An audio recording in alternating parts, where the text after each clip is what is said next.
It's hard to imagine California's beautiful coastlines, desert vistas, or mountainous landscapes could be anything but beautiful.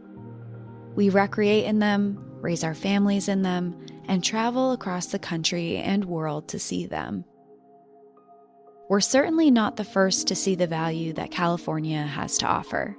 In some points in history, you might say the first were the settlers of the 1848 gold rush. People saw the monetary value of California in gold and rushed to be there. But in that, you would be gravely forgetting the people that resided there first, the indigenous communities who saw the real value in California's landscapes, the ones who lived off that land and thrived there for thousands of years. The value of California wasn't measured in gold to them, but was a tribal homeland, until that homeland was dismantled in California's little-known genocide, where in just 20 years, 80% of California's indigenous communities were wiped out, where California became a state and then spent $1.7 million to murder 16,000 natives in cold blood to commemorate. 100,000 native peoples died during the California gold rush in the first 2 years alone. The indigenous communities, despite the odds and extensive attempts to eradicate them from existence in California, today have the largest population in the country, with 109 federally recognized tribes. And stories like that of Ishi, the last truly wild native, serve as a reminder of their perseverance and strength throughout time. Welcome to National Park After Dark.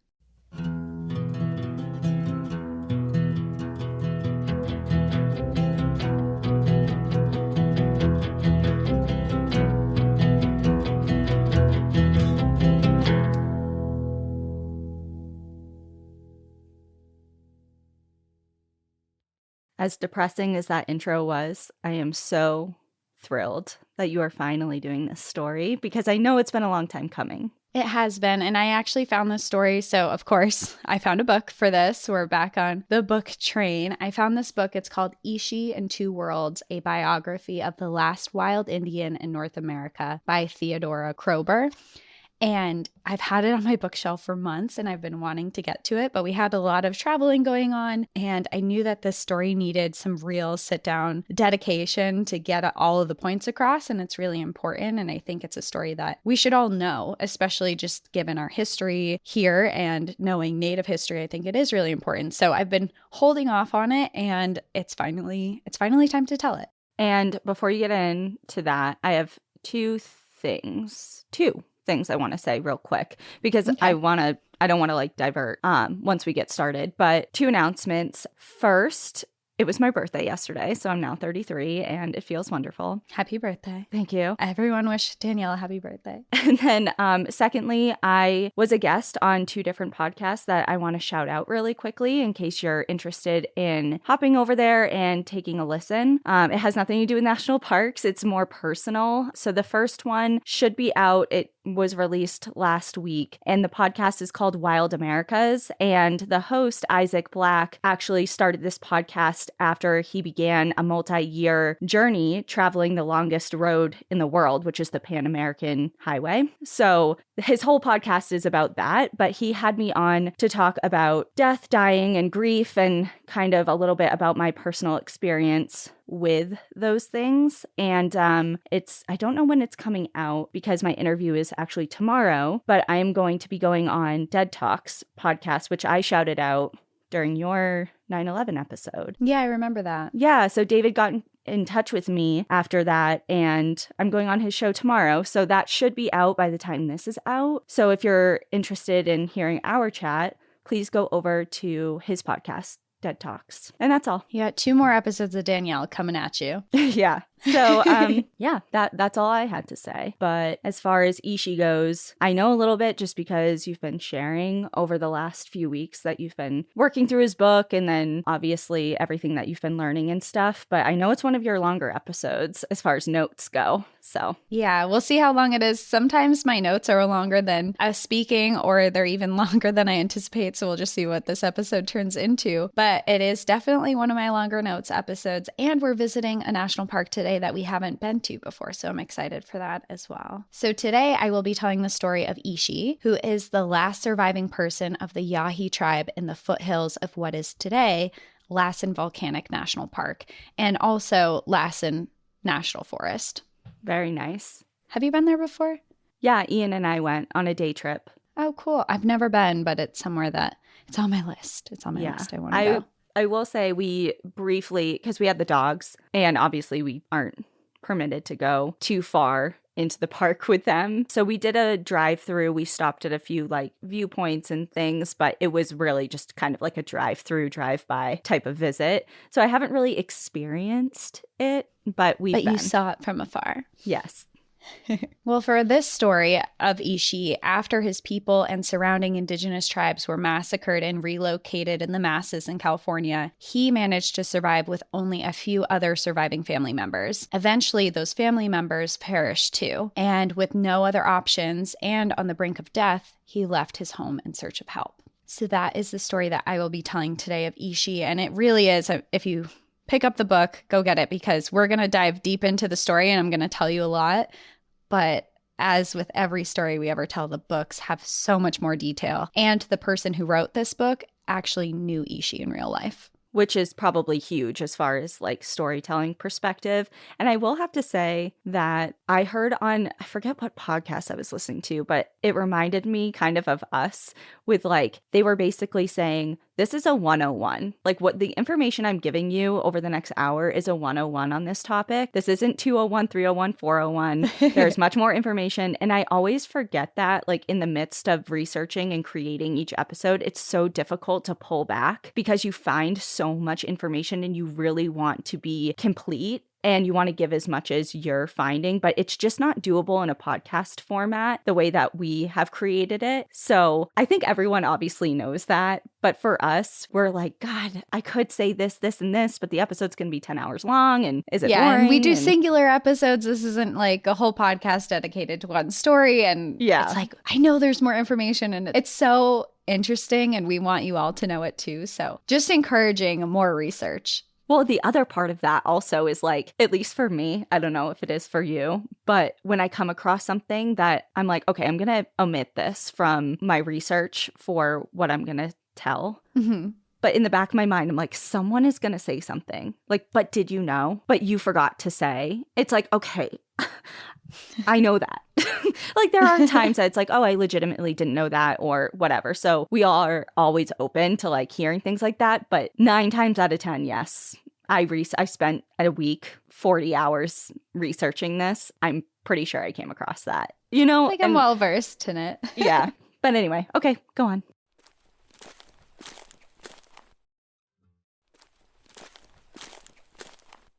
So let's get into the story. The sun was just rising on August 29th, 1911, when a loud commotion of dogs barking awoke the workers of a butcher shop in Oroville, California. Oroville at the time was a town with a population of a little under 4,000 people that sat at the foothills of the Sierra Nevada mountain ranges. It had been invaded several years prior in 1849 when gold miners flocked to the area to get rich. Previously only inhabited by indigenous people, this town was built and established while thousands of natives were being pushed out of their homelands or murdered, all because the Sierra Nevadas were littered with gold. The men, startled at the sounds of their dogs, grabbed their guns and ran outside. As they followed the sounds of their barking and snarling dogs, they found their pack in the back corner of one of the corrals at the slaughterhouse. where they had cornered something. When they got closer, they saw a man crouching against the corral fence. Quickly, they called off the dogs, and to their surprise, they noticed that this man was clearly an indigenous person. From first glance, it was apparent that he was emaciated to the point of starvation. His hair was burned off almost to his scalp, and he was naked except for a piece of canvas that draped over his shoulders like a poncho. Some words were spoken to the man, but he didn't respond or seem to understand what they were saying. One of the men stayed guarding him from moving from the corral, while the other ran to a telephone. He called the sheriff's department a few miles down the road and told them that they had a wild man that they were holding and to come get him and take him off their hands. Shortly after, sheriffs and deputies arrived with their guns drawn to this wild man, emaciated, wide-eyed with fear, cowering in the corral. He made no sounds and did not resist at all when they clothed him with a butcher's apron, handcuffed him, and brought him back to the Oroville jail. When he arrived, Sheriff J.B. Weber, not knowing what to do with him and learning quickly that he understood no English, locked him up in the same jail cells that they used for people that they had deemed insane. He offered him food and water, but to each he refused.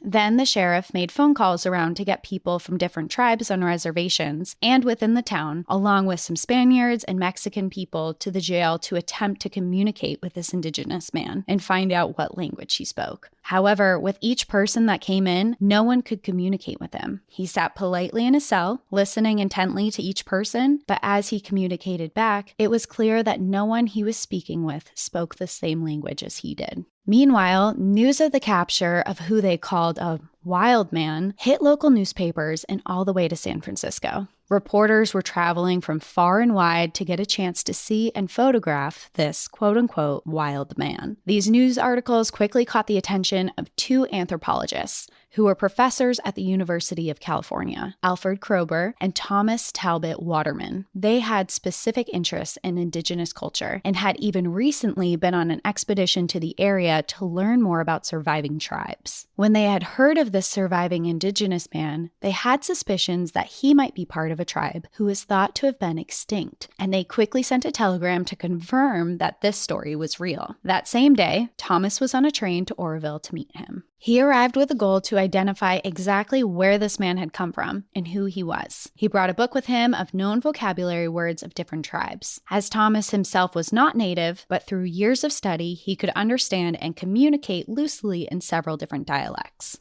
He sat down in the jail cell with who the world was referring to as this wild man and started speaking the best he could words from the language of the northern and central Yana people. Based on geographical location, he suspected that he might be part of one of their tribes. The Yana people are indigenous groups in Northern California in the central Sierra Nevada. With each word Thomas spoke, he listened intently, but he did not understand. After going down a long list of words, he finally spoke a word that he recognized, Sewini, meaning yellow pine. He repeated the word back to Thomas, but he corrected his pronunciation, and at that, they both lit up, and they cheered while also pointing at a pine cot that was in the jail cell. And after mismatching and finding more words to speak with him, Thomas discovered where he had come from. This man was indeed part of the Yana people. However, he was specifically from a subgroup known as the Yahi, a group of people thought to long have been extinct. And this man was now the only known person of the Yahi to still exist. The Yana people consisted of Northern, Central, Southern, and Yahi. Each group had different customs and languages, however, some words between them could be distinguishable. There was thought to be no more than 3,000 Yahi at the height of their existence. They inhabited roughly 40 miles in width and 60 miles in length of the foothills of what today is Lassen Volcanic National Park, and they were there for close to 4,000 years. Now, after invasion and intentional removal and massacres of their people, they were thought to have been extinct for over a decade. Today, the lands that once belonged to and homed the Yana people, and were sites of the extensive gold mining and deadly battles,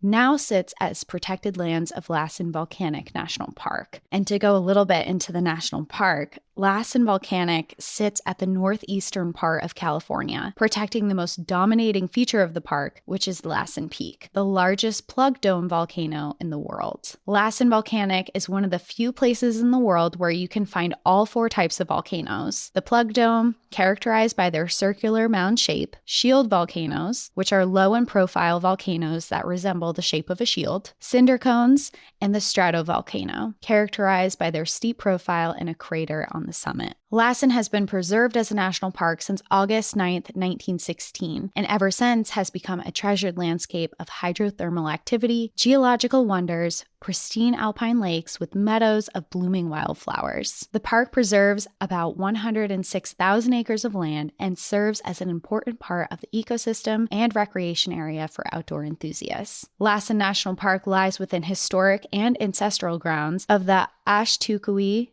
Yana, Yahi, and the Mountain Maidu people, who made semi-permanent camps and lived off of the lands for generations. The park today, however, is named after Peter Lassen, and Peter Lassen was a man originally from Denmark who, in the height of the gold rush, established the Lassen Trail. The Lassen Trail was used from 1848 to 1953 by large groups of gold miners traveling through the volcanic ranges where a lot of this gold was found. Isn't this, because you found this story through another story? I did. Is this kind of where you first stumbled across it? No, I stumbled across, it's funny that you say that because I found this story when I was reading about the wild man of the Winoochi up in Olympic National Park, because the day that Ishi came out of hiding was the same day that John Turnow went into hiding in Olympic. Oh, so it was mentioned in that book. It was just one sentence in that book. And I was like, who are they talking about? Okay. And then I found this in Lassen. So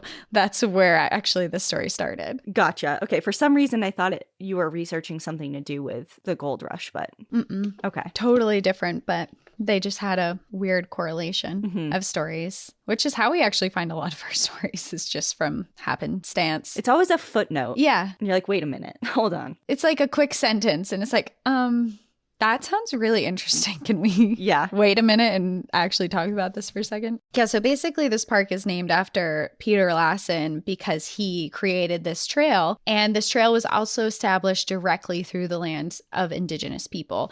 And this is the same trail where there were these horrible and deadly battles that took place, eventually killing entire native tribes. So I just thought that that was an important note to put in here because Lassen Volcanic National Park is still named that. And the history there is basically this national park and surrounding areas is where mass genocide happened, and someone who contributed to that and created a trail through the park that's who it's named after. He's commemorated for And we've talked about this before, but the movement to kind of revert names to either their original names or something honoring the indigenous histories in that particular area we're seeing more and more of. Most recently for me locally was one of the 14ers out here was named Mount Evans, and I have no idea who Mr. Evans was. I don't know his story, but they just took down all the signs literally like 2 weeks ago and put up all new signs, and it's now named Mount Blue Sky. Oh, I remember seeing articles about that. And I feel like even when I was in Colorado, I saw something about that happening. Yeah, well, it's done now. So it's really cool because that's like the closest 14er to me. I mean, it's,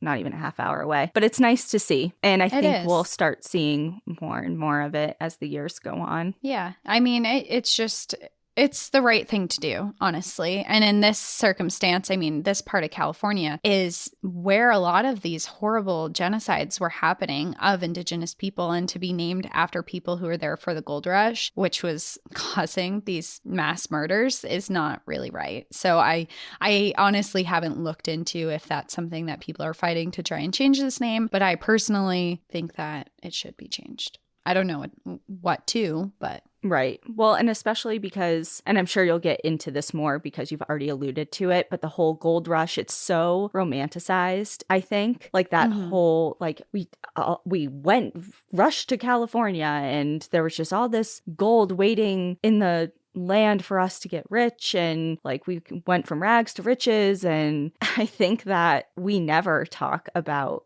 the mass murders that like people were getting rich off of literally the slaughtered bodies of thousands of native and indigenous peoples. And I've never heard that spoken about once until I was this year. And I heard an interview aside from what you're about to say. And it's when you stop to think about it, you're like, oh yeah, that makes a lot of sense. But it's just not something that's spoken about. It's like this gold was just laying there for us to get rich. And it's like, you're forgetting the part where this gold was in regions where people already existed and it was invaded to get this gold. Mm-hmm. Yeah, it was just kind of like in our mind's eye as far as how we were taught. It was just laying there sparkling untouched for thousands of years until like, we stumbled across it. You know what I mean? Which is so awful. And I'm laughing because it's ridiculous to think about that. Yeah, it is. Yeah, it is. And I think that it's something that needs to be, and it is, I think, being more and more highlighted, and is part of why I want to tell this story today, is because it should be highlighted. People should know the story, and it's national park related. And I think that it will give people a different view of these lands if you really know what happened here. Mm-hmm.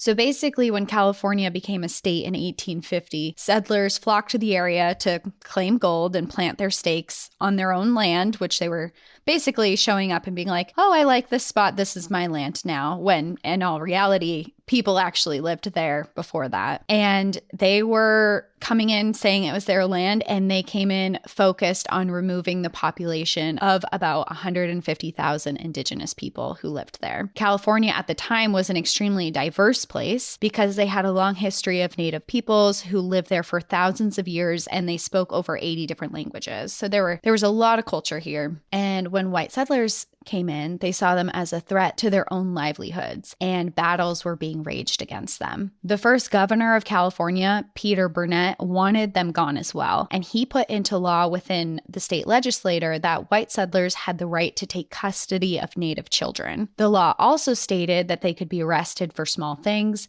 and ultimately led to the enslavement of tens of thousands of natives in the name of their protection. To be like, this is for your safety, you have to work for me for free and be treated like shit, basically. It reminds me of the guardianship type of deal in Killers of the Flower Moon, which obviously the movie is out now, which we went to see when we were in Cape Town, because I'm like, I am seeing that on opening day. But in the book, it goes way more into depth, of course, about this like guardianship of, okay, so you have all this money, but you can't be trusted to manage your own wealth. So we as white people are going to be assigned to you or to a household to manage your money, to make sure that you're spending it appropriately and what you can and can't spend your own money on. It's so crazy. Like the more and more you learn about the honestly fucking audacity.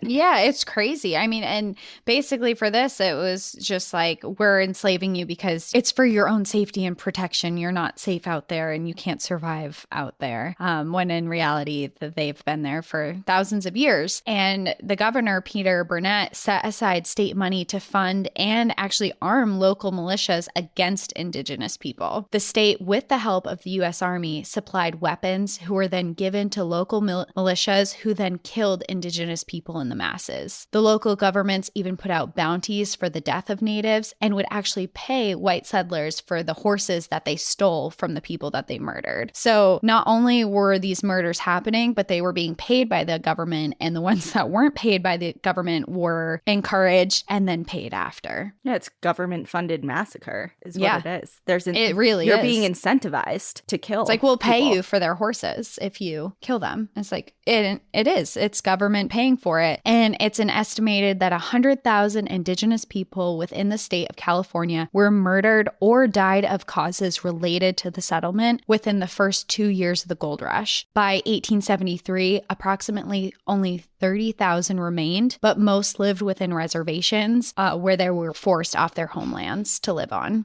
Thomas, this anthropologist that had arrived at the jail, was sitting across and conversating with this man of the Yahi people. And this was immediately incredible to him because with this, he saw a huge opportunity. And he saw, because his study was of culture and of indigenous people, he saw this as an opportunity to learn about the Yahi people, to learn about this man, and to learn how he was still even alive, because everyone thought that the Yahi had died out and there was no one left. The Yana people in general had been dwindling for years, many after the loss of their resources and family members in horrific battles or disease. And a lot of the Yana people had surrendered and found themselves living within towns or reservations of white settlers. And basically, they were forced to surrender. They were forced out of their resources. Many of their families were murdered, and they had no other options, or they were forcibly removed and captured. The Yana were considered extremely resilient people who were surviving in lands that offered little resources and had extreme weather seasons. So surrendering was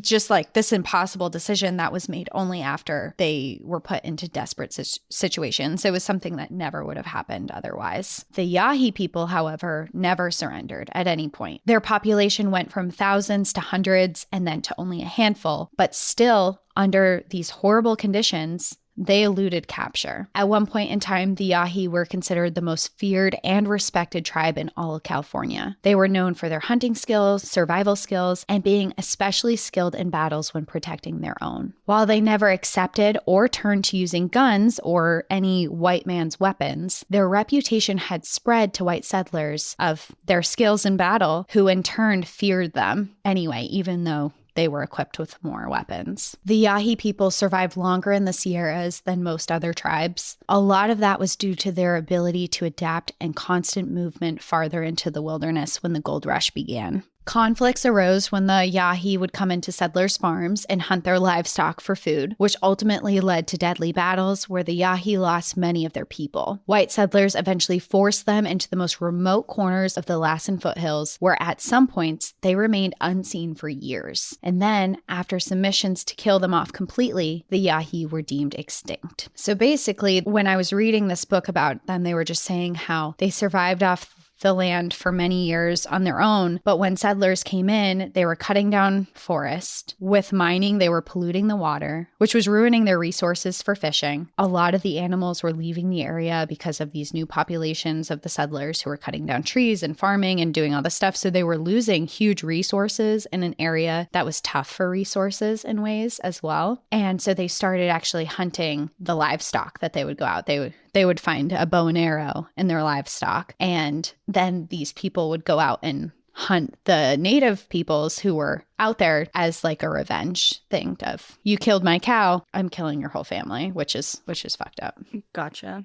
So while in negotiations in the jail, Thomas had actually convinced the jail to let him take this indigenous man back with him and to bring him back to the University of California, specifically to the Museum of Anthropology. There, he said he could live safely, and both he and fellow anthropologist Alfred Kroeber could learn about him and continue to try and communicate with him. And they talked to this man about it too. They gave him a choice. They said, you can go to a reservation, you'll be with other people who are native and you can stay there, or you can come back with us to the museum. And he actually chose to go to the museum, which at face value, you're like, I'm going to go live in a museum. That seems strange, but a lot happens. Well, also, the other thing that when you stop to think about it a little more in depth, it makes total sense. But, growing up, you didn't really think too much about. But when indigenous peoples were forced onto reservations, a lot of them were with other tribal nations or groups that they have had hundreds, if not thousands of years worth of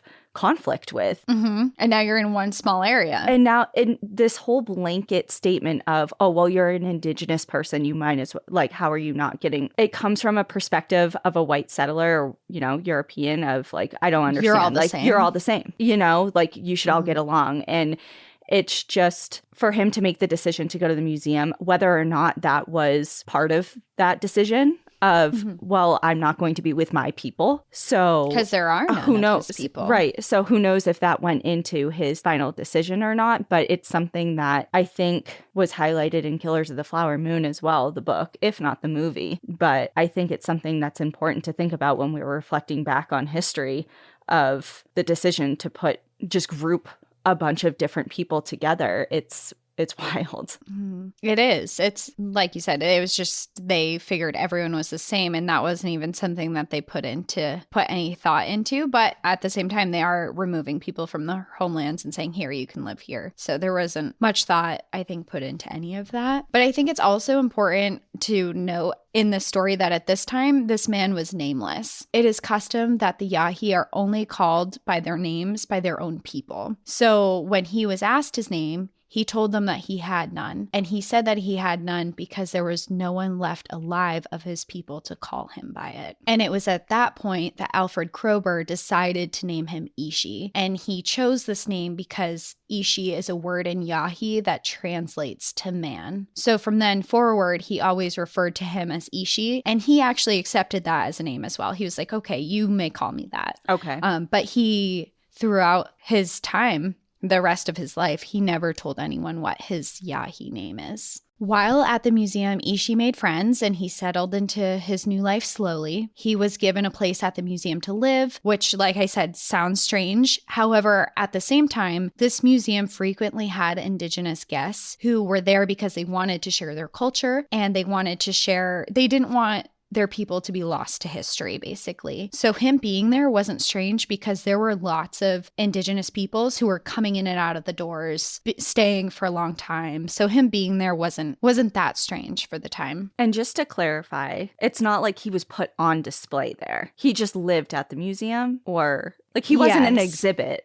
Right? He was an exhibit, but not 24 hours a day or anything. He lived at the museum and he actually did, and I'll talk about this more further too, is he actually did become an exhibit because people had heard of him and this was going all over the news. People were flocking to this museum to see him. And after a while, he agreed. He's like, I want people to know about the Yahi people. So people would come in and he would show them how he would make a bow and arrow. He would show them how he would make a shelter, how he would shoot a bow and arrow, how he would start a fire, like things like that. Okay. He was doing on display. Like educating. Yeah. Okay. Everything, or not everything, but most things that we know about the Yahi people are because of Ishi and because he decided to share them with the museum. So he definitely was an exhibit in the museum. It just seems so, like, I totally understand what you're saying, and that he participated in those things, and that's all wonderful from our perspective now that we have this information in his story and all of that because he actively participated in it. But it just, you can't help but feel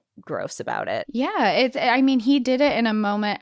And you read it more in the book and you hear what's happening, and it is a moment of, he did make friends, it seems like, and this book was not written from Ishi's perspective. So this is written from an outside perspective of him that interacted with him. And the author Theodore Kroeber is actually the anthropologist that worked with him. It's his wife who wrote it. So it is not from his perspective, which I think is really important. But she states that he really did make friends while he was there and that he wanted to share his culture. But the reason he wanted to share his culture and wanted people to know about the Yahi people was because everyone he knew and loved had died and been killed. If he didn't tell the story, there would be no one to keep the Yahi people alive. He was doing it out of necessity. Yeah. Right. Okay. And when he arrived at this museum, to begin, Ishi, he was very shy, he was polite, he was reserved.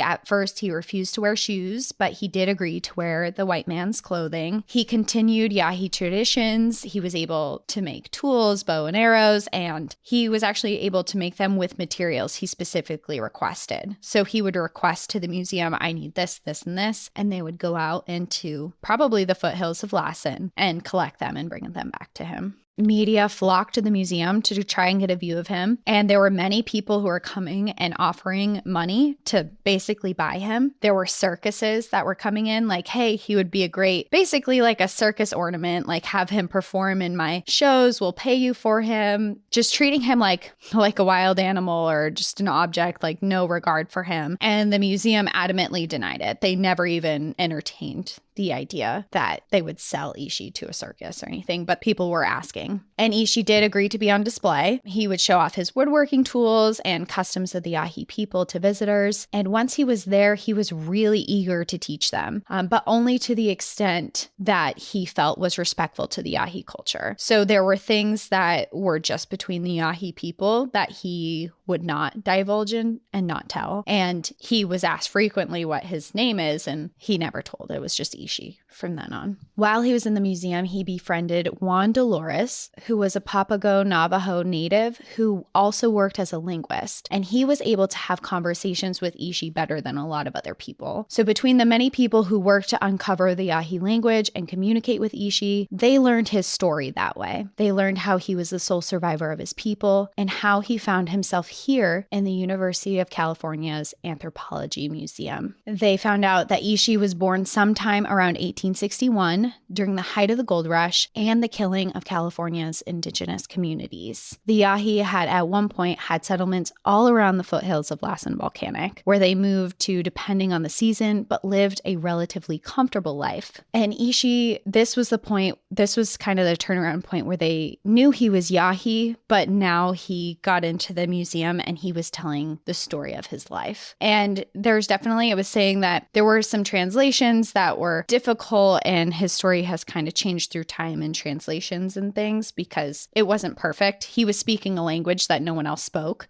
So while they were conversating and stuff, it was like two different dialects trying to speak with each other and figuring it out. So, well, quite literally, things got lost in translation. Yeah, but they did discover a lot about his story. And at this point in the story, I want to tell you how he got here and his life story before the museum.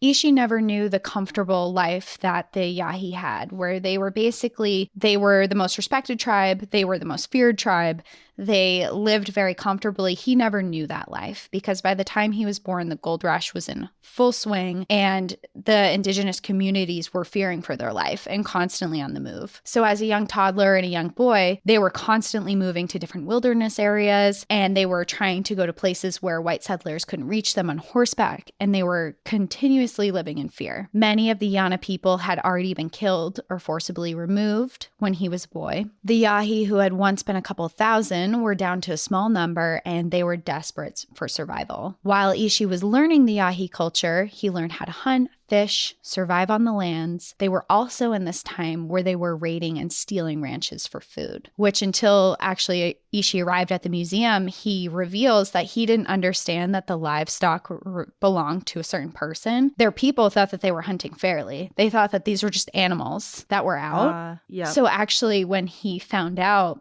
she describes it in the book that he finds out that they were stealing from someone. And she said that he seemed like embarrassed and upset because they were just trying to survive and they thought these were fair game. Okay. Throughout the years, Ishi lived through and witnessed several massacres of his family that he remembered as a child, one of the major ones being sparked from robbing a ranch. In clear desperation, a group from the Yahi robbed a ranch house in broad daylight of food and supplies. The rancher's wife was outside with a ranch hand tending to the bees when they saw the group, loaded with provisions, escaping out of one of their windows and taking off into the woods. The group managed to get away, but shortly afterwards, the ranch owners contacted Robert Anderson, who was a civilian rancher who had taken it upon himself with friends to hunt indigenous people of the area, which, as we mentioned before, was encouraged during this time period. Mm-hmm. He was also known to be extremely cruel, and in one written account of witnessing Anderson after murdering a group of indigenous men, women, and children and scalping them, they wrote, "Anderson was riding a very small white mule, and as we were coming down the stage road, one of the parties said that Anderson must wear the flower hat," referring to a flower hat of a woman that he killed. "We untied it from the top of the pack, and Anderson, being such a large man, we had tied it to his head. We then took a scalp and fastened it on the mule's rump. We met several immigrant wagons going to Oregon. The drivers would stop and the canvas would part and the women's and children's heads would poke out. It was a sight to see that large man riding such a mule, the long rifle laid across in front of him and the flower bonnet and long-haired scalp." Oh my God. It's horrific and it's awful, but I also think it's important to realize how horrific and horrible these murders were. It wasn't just murdering. Like they had no regard for anyone. It was parading. Yeah, and he was parading it and laughing, wearing a bonnet of a woman that he also had on her head on his hip. It's disgusting and it's horrible. And Anderson was known to be exceptionally skilled in hunting down native groups. And it was only a few hours before he and his friends caught up to the Yahi group who had raided the ranch. The Yahi people had been following the waters of Mill Creek towards their home. They were in the area of the Mill Creek waterfall, which today is part of Lassen Volcanic National Park and is the tallest waterfall inside the park boundaries. It is here that Anderson and his men quietly followed behind them, and when they were not expecting it, opened fire on the group with their guns. They killed each of them, and when one attempted to hide behind a waterfall in the creek, I'm unsure if this was actually Mill Creek Falls or another one from nearby. It was hard to understand from the research,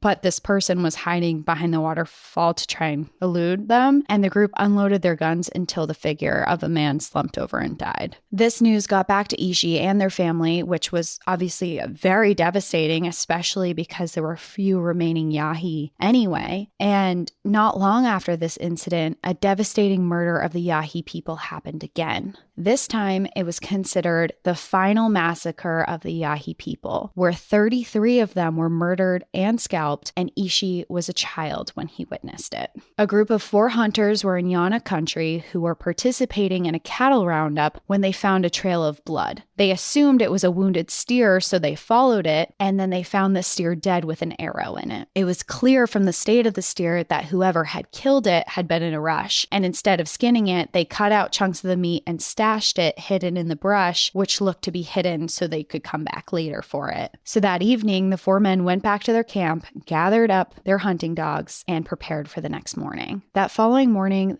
they took back off on the trail where the scent their dogs picked up led them upstream to a cave. In this remote spot, secluded from view, were over 30 Yahi people, including women, children, and babies. And with them was a large supply of food with both fresh and dried meat. The men drew out their guns and killed what they believed to be every single one of them. Later, they detailed the slaughter, saying they switched out their guns at one point. One man said he switched from his 56 caliber Spencer rifle to a 38 caliber Smith & Wesson revolver because the rifle, quote unquote, tore them up so bad, particularly the babies. Oh my God. It was believed that in this, they had killed the last of the Yahi people. However, mysteriously, the cave after this mass murder was cleaned out of their blood and their bodies were removed. In Yahi culture, it was tradition to cremate their loved ones, but it is assumed that they buried them in this instance to avoid any smoke that they would get from cremation. And if that was true, Ishi never told, but he did say that after that, the remaining Yahi went into hiding. And the remaining Yahi people after this massacre was Ishi and only 4 other people. So he was there. He was there that day. Mm-hmm. And they basically went out and they said at this point, we can't be here anymore. There's no one left. We can't even be close to them. And they retreated to the cover and remoteness of what is today Lassen National Forest. And this area is actually, it's known to be a passage of the Pacific Crest Trail, but it borders Lassen National Park. With him, him and the other 4 remaining people was his mother, his sister, an old man, and a younger man, both of whom were not related to him. Do you know how old-ish he was during this time? During this time, he was relatively young. Like a teenager? I'm just trying to get a visual. He comes out of hiding when he's 49, and he was in hiding for almost 20 years. Okay, and that was in 1911, you said that. Or maybe he was in hiding for 11. I'll get to it. Okay. But he's relatively young. Okay. And he's an adult, but he's relatively young.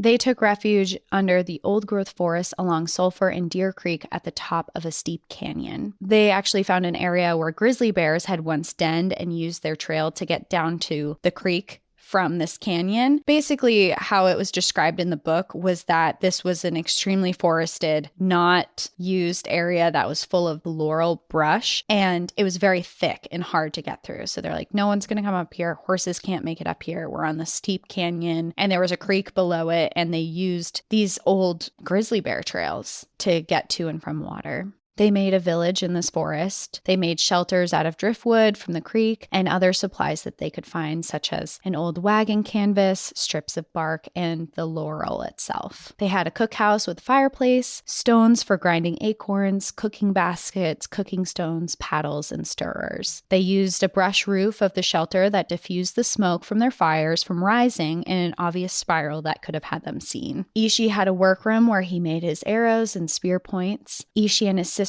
primarily were the hunters of the group, and the creek offered a fantastic fishing area. They remained out of sight and surviving in these lands for close to 12 years before their food supply dwindled enough that they needed to resort to raiding ranches again. And they were very discreet about it, trying to take an animal here or going in and grabbing like coffee, rice, provisions inside. But because they started noticing raiding again, there became rumors that maybe there were Yahi people in the mountains after all. Everyone had long thought that the Yahi had been killed off until sometime in late 1906 when a cabin at a nearby mine on Upper Deer Creek was broken into and a bag was taken. Although no one was seen, it quickly sparked the rumors that the Yahi were in fact still out in these forests. Then, on November 9th, 1908, 2 engineers were sent out to the junction of Deer and Sulphur Creek, right in the area that they had been, because a company was considering building a dam and a flume out there. They were moving quietly, and as they approached the stream, they came across Ishi, who was naked, standing on a rock in a creek, fishing with a harpoon. And there were 2 different accounts from the people that Ishi had gestured them away. One said he was like hissing and growling, and the other said he was just like trying to shoo them away. But either way, whatever he did, both of these men turned around and left. But they went back to camp and they told the story to a guide who they had been traveling with, and this guide knew Yana country very well. The very next morning, this guide went back out to the area, and as he was traveling down the canyon, an arrow whizzed past him, narrowly missing him. He took that immediately as a hint that he needed to leave and went back to the crew who was clearing a flume line near the canyon shelf. And this canyon shelf is also very close to the location that the Yahi built their village in. And that was the indicator, like, there are native people out here. By 10 a.m. that same morning, by pure accident, just working in this area, they actually stumbled into the Yahi camp. Ishi and others, who were just 4 people now, had noticed them approaching, and after waiting out and hoping that they would just pass and unnoticed because they were in like this really thick brush, as hidden as they could be, they hoped that they would just walk by it and totally miss it. They made the decision to actually leave because they were getting really close. Ishi's sister was seen by the group assisting the old man, half running in the opposite direction, but Ishi's mother was too old and weak to escape. Instead, they covered her with blankets and hides, hoping that when they entered the camp, no one would see her. The surveyors did see the village, and they came in, and they searched the village and quickly found her. Her face was full with deep wrinkles, and her hair was cut almost to her scalp. It was apparent at first that she was partially paralyzed, and her legs were severely swollen and wrapped in buckskin. She stared back at them, and she was wide-eyed and terrified. They continued to search the village and found dried salmon, acorns, deer snares, bows and arrows, and lots of tools. They decided to take everything that they could carry. They took their food, baskets, tools, moccasins, fur robes made of pelts, anything they could for souvenirs and proof that they existed. They took everything that they could except for Ishi's mother. The following morning, the guide was kind of feeling a little bad that they did all that. So for whatever reason, he went back to the camp to look for this older woman and found that she was gone. Along with her, all the tools they hadn't stolen were gone, and there was not a single footprint to follow indicating where they may have gone. He attempted to search the area, but there was just no trace of them anywhere. But that was the last time that Ishi saw his sister or the older man ever again. When the surveyors had come, they had both ran in different directions, and Ishi just assumed and was worried that the 2 of them drowned because of the direction that she went. She had to do a river crossing, which was really difficult and treacherous, and he believed that she might have drowned in that or met some violent end in another way, because he knew that if she was still alive or was well, they would have found each other, and he never saw her again. When the surveyors had raided the village, Ishi had actually stuck close by because his mom was there. And when it became clear, he came back for his mother and grabbed everything that he could. Ishi took care of his mother until only a few months later when she died. In a sign of deep mourning, Ishi burned his hair to almost his scalp. For the next 3 years, Ishi lived and survived with no human companionship at all. And for that entirety of that time, he kept his hair burnt short as a tribute to the deep sadness and mourning of his people and his loved ones that he had lost. After years of surviving and being alone, he ventured into town to the slaughterhouse, fully in desperation for food and also in loneliness. The only interactions he had ever had in his lifetime, now at 49 years old, with white people were of violence and death, and he fully expected to be put to death as soon as he was found. But to his luck and his surprise, when the museum and anthropologists took him in, they offered him friendship, a home, and an opportunity. They offered him this opportunity to tell the story of his people, his culture, and allowed him to continue to practice things deeply rooted in his life. And that is why we know his story today and why we know that this is what led him to the slaughterhouse. And when he was in the museum, he worked as a janitor in the museum for money and they paid him. And he worked as an assistant, which he was also paid for and earned money. He was then on display for visitors, showcasing how he made tools, shot bow and arrows, created baskets, and other things. He was the last of his people, and he was in deep sadness throughout this whole ordeal. But through that, he also communicated as he could, and he used his time to educate about the Yahi people, and is a major reason why we know about them today. He taught others words within his language and taught them traditional Yahi songs. So part of why his language lives on today is because of that, and there's actually recordings of his voice that exist as well. During his time there, he took the anthropologists and field workers out on an expedition to where he lived. He showed them how he lived out there, how he hunted, and how he lived off the wilderness. Sadly, during his time at the museum, he contracted tuberculosis, which he eventually succumbed to 5 years after he arrived at the slaughterhouse at the age of 54. His final words spoken were, "You stay, I go." And with his death, an entire population of people died. He was cremated as in Yahi tradition, with the exception of his brain, which was sent for an autopsy, which should be noted was very against Yahi tradition and has become a very controversial subject, which I'll get into. But that was for people who were trying to preserve his culture and be respectful to him. That was like very, very disrespectful to do that. His brain was sent to the Smithsonian Institution National Museum of Natural History in Washington. His ashes were buried with bow and arrows and tools that Ishi had created. But in 1999, the Butte County Native American Cultural Committee and the Pitt River Tribe, who is most closely related to the tribal group of Ishi, fought for his ashes and his brain to be brought back to his tribal homeland to be reburied according to tribal custom. In the year 2000, after court battles, it was agreed to release his remains and to have a private ceremony in his honor. And that is everything that I have for the story of Ishi. Whoa. His last words gave me goosebumps, for sure. You stay, I go. Ugh, right in the heart. I mean, the whole story is incredible. Absolutely. Yeah. And it's awful that it had to come to that he had to make that decision. But thankfully he did, because imagine what we would have lost out on knowing about his people. And it just makes you wonder how many thousands and thousands of stories are like that we will just never know, because there wasn't an Ishi, and there wasn't a survivor. Yeah, it's so depressing. Honestly, it's so depressing, but it's also, I don't know, it's just, every time. It's our history. Yeah, every time we do one of these stories, it's a double-edged sword, because it's so depressing to look back on all of the mistakes and missteps that we took throughout American history and to reflect back on them. But like we say over and over, it's like kind of like a broken record, but it's just so important. And that's why I'm so glad you decided to cover a story. And I know you've just in our chats, you're like, I have this one and this one and this story and this native story. And I know you covered one for last month's bonus story as well, an indigenous history episode. And it's so important that we continue to keep weaving them into our show. because national parks came second. And I know it's not always the funnest, lighthearted, thrilling story to share. Our podcast is not lighthearted, though. That's true. That's also true. So we're here to depress you and educate you. Yeah. And that's all. And educate ourselves, honestly. I mean, we tell the stories, but in this, we're learning so much. I never knew close to anything about the gold rush that I know now or about Ishi. I mean, it's a learning process. And I think that's the most you can do is just learn about it. Mm-hmm.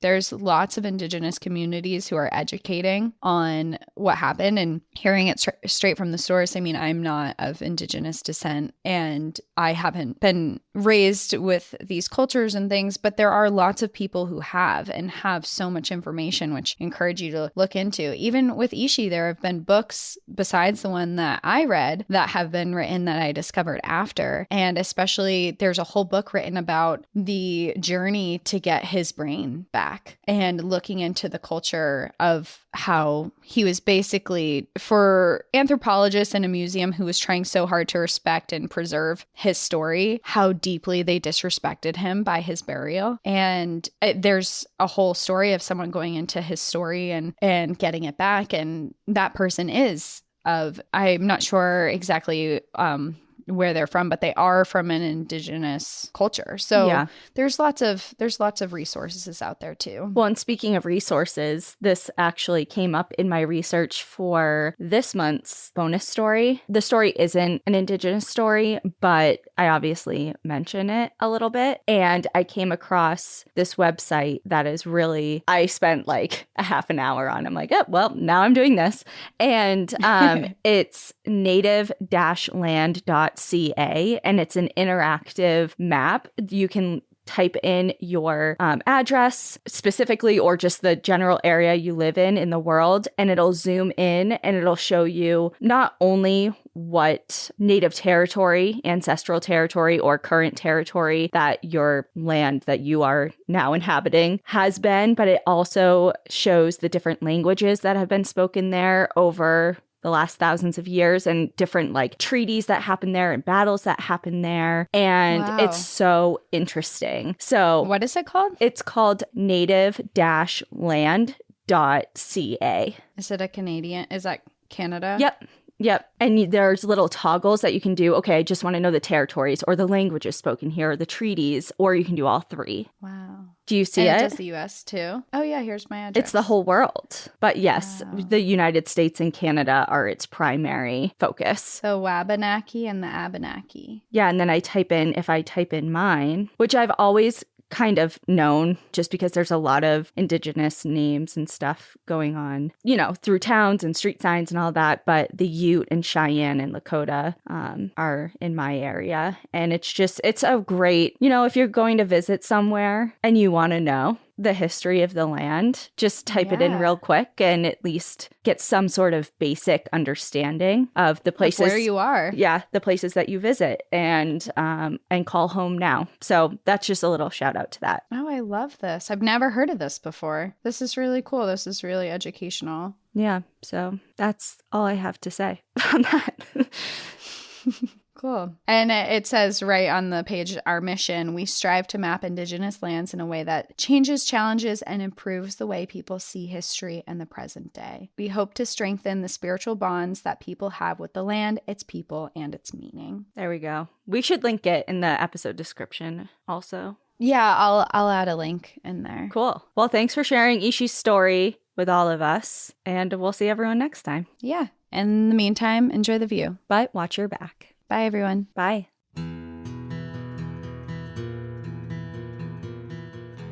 Thank you so much for joining us again this week. If you have a trail tale or story suggestion, send us an email at stories@npadpodcast.com. Follow us on Instagram and Facebook at National Park After Dark and on Twitter at NPAD Podcast. Join our Outsiders Only community on Patreon or Apple subscriptions to listen ad-free, unlock monthly bonus episodes, and exclusive content. And remember, when you support our sponsors, you are supporting our show. For our exclusive discount code, notes and source information from today's episode, check out the show notes. For more information on our show, our book recommendations, merch updates, and more, visit our website at npadpodcast.com. And please rate, review, and subscribe from wherever you listen to podcasts.